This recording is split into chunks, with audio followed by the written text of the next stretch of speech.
As somebody who represents DUHS in Silicon Valley and technology conferences around the world, it's so good to be back here. So today, I want to talk to you about something very important to my heart, my life's mission, and that is, how do we impact 1 billion lives, and how can we revolutionize medical education to redefine the future of healthcare? Good afternoon, my name is Dr. Mohammad Azib. So, in the audience, how many of you have ever been to the doctor or taken someone that you love or care about to the hospital or to a clinic? Just raise your hand for me. And keep your hand raised if that experience for you was enjoyable, easy, efficient, insightful, knowledgeable. Yeah, no surprise here, right? So, the question I have next for you is that we all know that we've taken people to the hospital, to the clinic, to a medical service, and we all know that the experience it's not always great. There's a lot of deficiencies in the process. And next, I want to talk about the non-human element, that is technology. So in the audience, how many of you, just raise your hand if you have a smartphone. Raise your hand. I want you to take a look at your smartphone. Just take a look at it really quickly. It's a piece of magical glass that gives us access to so much information, just one tap or one swipe away. And it also allows us to experience the full spectrum of human emotions: happiness, sadness, anger, despair, frustration, and perhaps most importantly, happiness, hope, and courage. Now, this technology, it's the best of human innovation. All of the processors, all the components, these are crucial for what we do. And in fact, in the audience, all of us probably are familiar with the fact when we wake up, what do we first check? Our smartphones. We look at the notifications. We see who messaged us. We see who texted us. And this is why these two parts of human connection and technology are going to redefine the future of healthcare and medical education. Right? This is a marvel of engineering. Now, when we think about what a doctor is, or healthcare, the profession at large, what do we imagine? We see a crisp white coat. We see a sparkling stethoscope. We see perhaps a nurse in scrubs and gloves.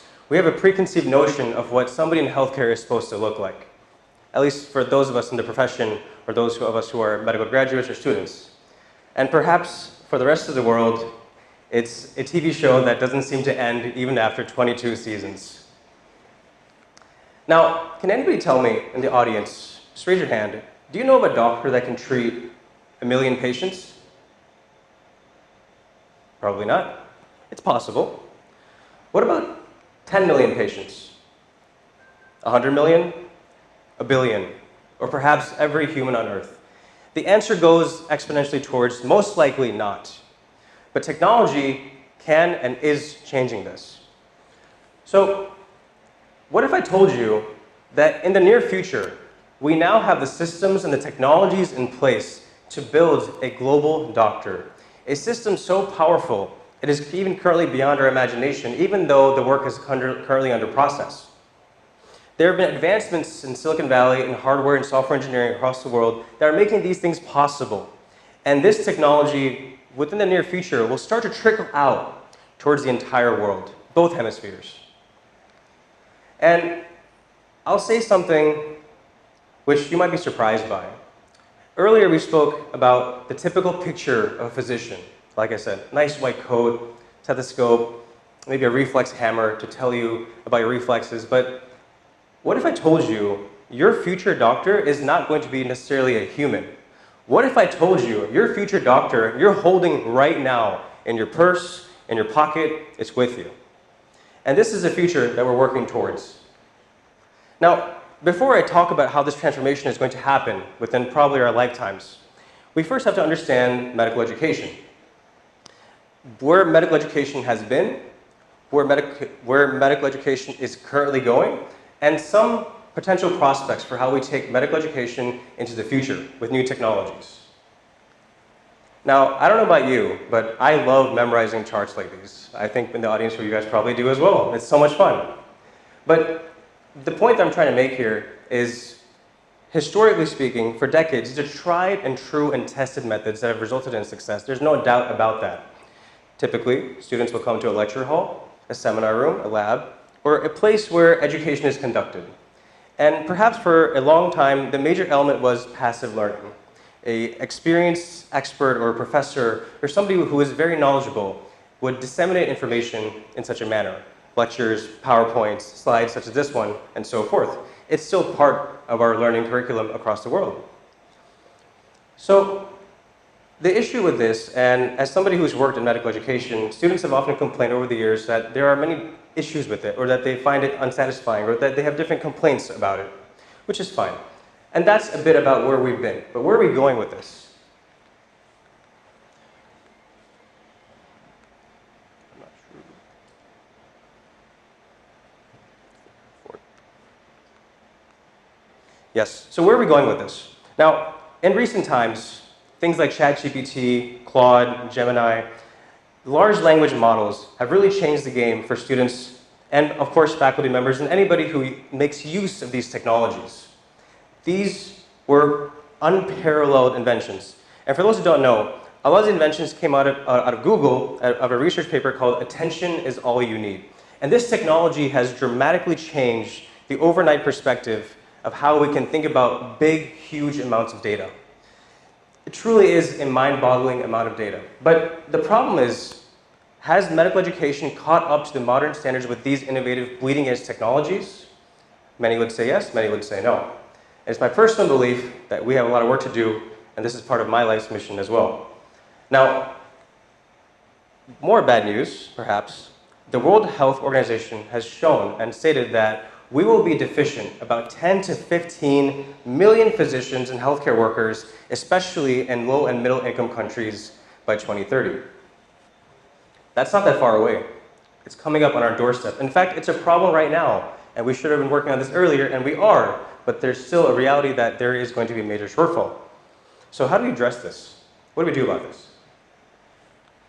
Well, I'll tell you how. This is the human brain, the most complex and the most brilliant creation that we have in the known universe. About 87 billion neurons, trillions of synapses, and an energy efficiency with electrical efficiency that is simply unparalleled, even by the best minds in the world building data centers and whose job it is to find the limits of these technologies. This is what we have between our two ears. And I also present to you, we leverage this creation to create the next thing, which is called the transistor. Yes, so the transistor has changed human life. It's part of all of your smartphones, it's part of your laptops, your microwaves, so many high-tech products and hardware objects that this has changed life. This is how we, as earlier spoken, this is how we interface with the world around us, weather, healthcare information, asking our friends and loved ones about what is going on.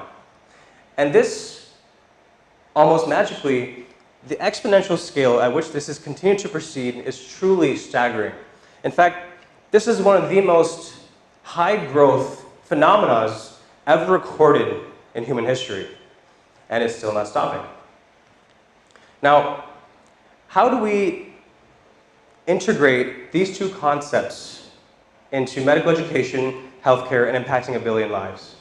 Well, it's simple. The future of medical education and healthcare, you have to understand the foundation is built with people such as yourselves, students, doctors, professionals, veterans, experts, professors, you name it.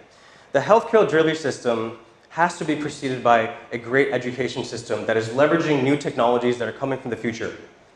So, as you can see, or as you can imagine, what happens when a student has new possibilities on that magic piece of glass in their pocket, available any time of day?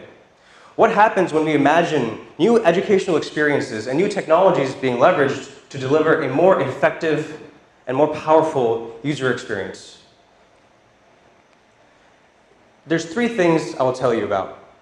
The first is one that I'm known for in this country, in Pakistan, and generally, and that is hyper-personalized medical education.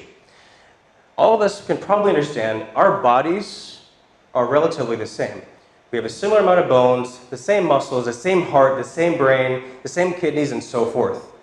However, it's interesting, medical education is delivered in a different way from every different medical school, dental school, and so forth. every institution does it just a bit differently across the world. So the first tenet that I want to tell you about is this idea of hyper-personalized medical education.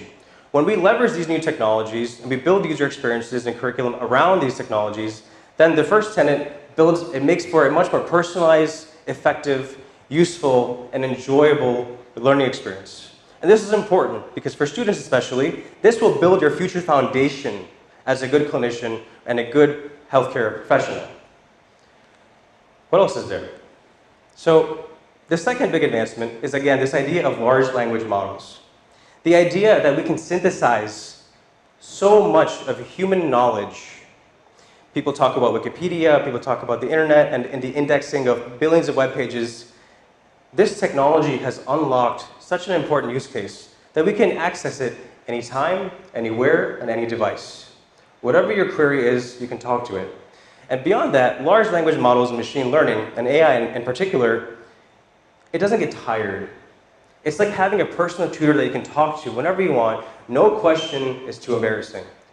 No question is too stupid. No question is beyond the boundaries of what is possible.